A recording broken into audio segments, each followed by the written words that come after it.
If you know people that have spaces, like my building has, that you can just rent for the low, that's the way to go. Ooh, she got bars. If you've ever tried to rent a venue in New York City?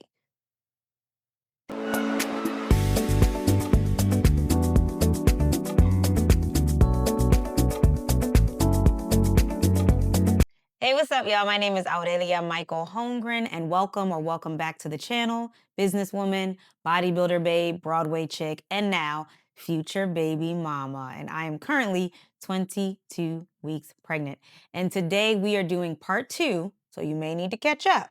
Part two of how I planned, without planning, 5 baby showers. So if you already missed the story, go ahead back in the description, go look for part one. Check it out. It's only about 10 minutes long, and then hop in here.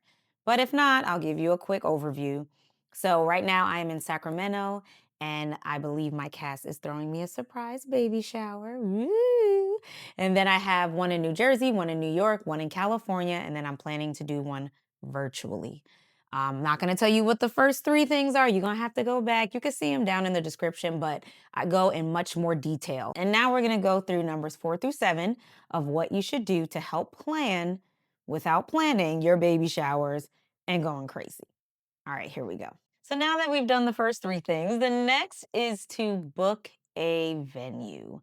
So I got really lucky in New York. Originally not. I was looking for a place. If you've ever tried to rent a venue in New York City, they want $500 minimum for wooden floors and blank walls, and maybe a stereo system and 2 chairs and one table. So we were having a really hard time because I decided to pay for the venue. I was like, I can't pay $500 in every city. For that, I might as well just buy my baby something for $1,500. So I was lucky enough to talk to my vocal coach, and he offered to let us use his beautiful garden patio. It's pretty much like, uh, um, it's pretty much like his own rooftop, and he didn't charge me. My mama said she'll give him a few dollars, but he said he won't take it. So I'll just take a few voice lessons. But I got really lucky in that way because the budget was not budgeting. And then for the second and for the second one in Jersey, my mom wants to have it in the backyard. Originally, we were going to get a place, we were going to do the whole catering, like the whole big thing. But once I split my showers into Saturday and Sunday, which would allow my Broadway friends to have Monday off, we said, okay, let's just have it in the backyard. It can spill out down our driveway and into our neighbor's house. They're super cool with it. So that worked out in that way. And then for California, as of yesterday, my husband moved us into our new apartment, and they have a beautiful, beautiful room that we can rent for like $50 an hour. You ain't gonna find that anywhere. So we are extremely grateful. And then my virtual one, boo-doo.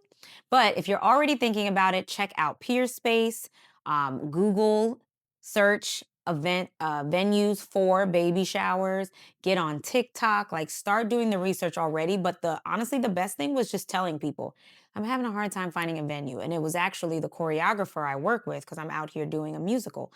It was the choreographer I was working with that was like, have you thought about Paul's space? And I ended up having to change my weekend that I was going, but it was so worth it and it made it easier for everybody. So I say if you're already thinking about when you're going to have the shower, you know the dates, already start looking at venues. If you know people with rooftops, if you know people that have spaces, like my building has, that you can just rent for the low, that's the way to go. Ooh, she got bars. So now that we've picked our venue, it's time to start thinking about your guest list. Now, some people may do the reverse, but I actually had to use the venue to tame me from inviting everyone and their mother's cousin's pet monkey. So, for instance, my space in New York holds about 25 people. So that needed to be the max. So that already helped me. And what I did was I just started brainstorming.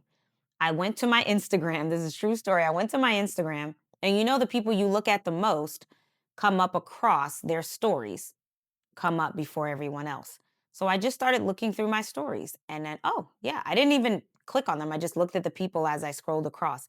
And then I went into my text messages about 2 months, and I started adding people from that list.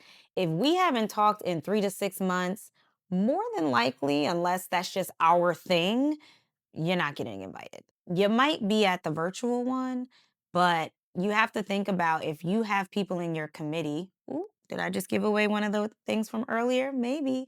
If your committee is going to be putting in money, they can't necessarily budget for 100 people. This is not a wedding, okay? So you have to be cognizant of that. So I started with a brainstorm of 25 people in New York, unlimited for New Jersey because I didn't have that many people. It's mostly my parents' friends that helped raise me or have been really valuable in their lives. So I wasn't sweating that, especially because I'm not paying for it. And then in California, the room holds about 25 to 30. I mean, the room could probably hold about 50 people, but to be honest, I don't have as strong a village in LA. They strong, but it's tiny but mighty. So most of my people are out of state. So I had that list. And then I also made kind of like a B squad possibilities list. If people from this side say no, I'm going to hit up these people and see if they're interested. So make sure you start with a brainstorm, just get everybody out, and then take 2 or 3 days off and go look at it again. What is the nature of this relationship? For me, in my household, if I'm inviting you to my shower, it's because you have the characteristics of a godparent or a grand godparent. And that's why I want you there. I want you to be a part of this child's life in some way, shape, or form, even if it's just in a gift you give them that they can have when they're young. Not everybody's going to be a godparent, but I'm not going to confuse the quantity of time we've known each other with the quality of time, how much we've kept in touch with each other, where we are in each other's lives, where you are in your life. And just making sure that I have people around me that are excited for me and my husband, that are excited for this baby, and that want to be a part of the journey. And number six, stepping TF back. This is the hardest one for me because your girl likes to be a part of it, even if I'm not making any decisions. I want to know what's going on. I want to know how the decorations are going to be made. And I think that's just how I've always been. For my bachelorette weekend, I pretty much curated the whole thing and then my squad took care of everything. But I knew how everything was going to go. The only surprise was when I came down the stairs and they had set up the whole space. So I didn't know about what they were going to put up, but for the most part, I knew everything. But this time, my sorority sister is like, you need to step back. Once we get on that first call, once we solidify the venue, I need you to back up. So the most important but hardest thing is once you've gotten your committee together, back up a little bit. Okay, if you got this far and you didn't watch the first video, I'm gonna just let you know what the six are out of the goodness of my heart. But go back and watch the video. So the first one is deciding when you want to have the event or events. Picking a time that you feel you will be most alive and excited during your pregnancy, maybe not wanting to do it too soon, and also not wanting to wait too long where you might not be feeling well. Two is creating your baby registry. I'm currently using Babylist, and so far so good. I have about 93 things on there. And we'll see if between 5 baby showers, your girl can make it happen. Three that I gave away earlier is forming your committees.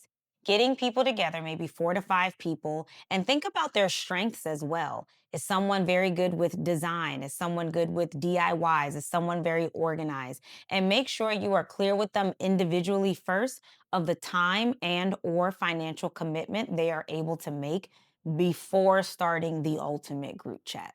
And then the three we talked about today: picking a venue, brainstorming and editing your guest list, and then stepping all the way back. I hope this was helpful. If not for you, pass it on to somebody you may know that's in the process of doing their baby shower. Thank you so much for your support. You already know if you've been on my channel, it's not just about babies, though we love them. It's about becoming and not forgetting who you've been all the way up to this process. And you know my motto, age does not define your timeline. You do. So like, comment, share, subscribe. You gotta like, comment, share, subscribe. Don't make your girl beg. Peace.